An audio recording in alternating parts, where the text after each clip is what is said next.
pourquoi l'abord par exemple de la relaxation, de la danse, l'abord du corps, qui est évidemment central en psychomotricité, a tant d'importance dans la prise en soin et dans l'arrêt de la souffrance. Alors là, je vais vous donner une réponse qui est la mienne, mais qui finalement guide mon élan à accompagner les gens à travers la méditation, la relaxation, la danse, l'abord sensoriel. On vient comme revenir à soi, à ce qui se vit.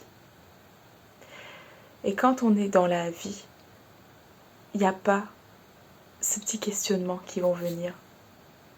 Par exemple, vous êtes dans un travail, vous êtes en relation, vous vous baladez, et voilà, c'est la vie. Je suis en train de danser, je suis en train de vraiment finalement goûter, sans le savoir, ce qui se passe. Et puis, à un moment donné, une question va venir. Est-ce que c'est vraiment ce que je veux? Est-ce que je suis vraiment heureuse? Ou même, pas une question, des croyances. Ça va vraiment pas. Je suis trop nulle. Je sais pas ce que je veux faire de ma vie. Et des angoisses, des peurs qui vont venir. Ça va se finir mal. Je vais pas réussir. Ça va me demander trop d'efforts. Enfin voilà, vous voyez, à ce moment-là, mais ça peut être un questionnement d'un voisin ou même un questionnement bienveillant, mais qui en fait vous fait vriller entre guillemets. Est-ce que je suis heureux? La seule fait de se questionner, ça va vous mettre dans un espace mental où vous allez devoir chercher des critères et vous allez vous couper de la vie, de ce qui se vit en vous. Alors, moi, ce que je propose dans mon accompagnement, mais je le propose dans l'accompagnement pas parce que j'y crois, mais simplement parce que c'est mon cheminement aussi, personnel en fait, professionnel. Mais ça va ensemble.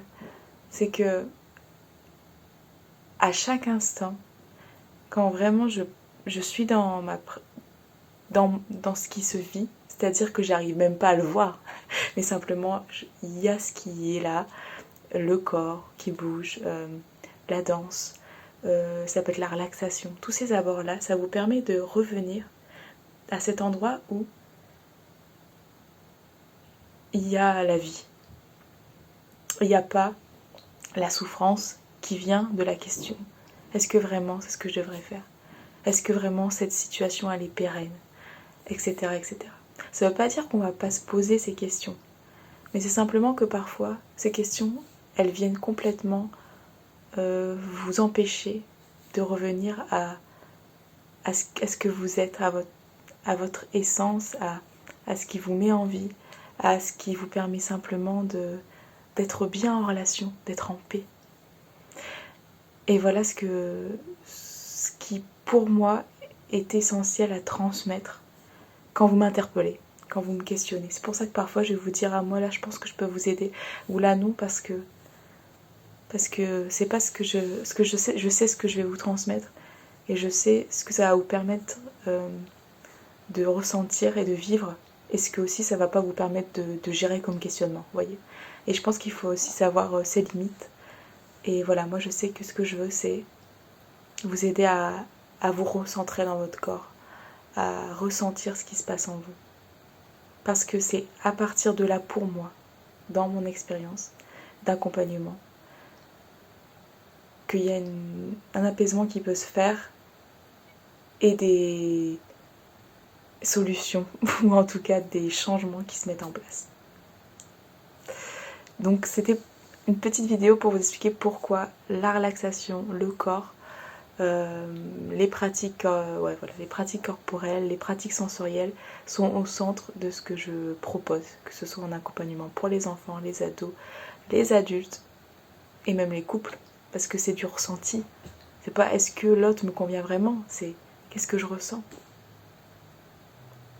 quand je suis ici avec toi et que toi t'es pleinement présent ici avec moi.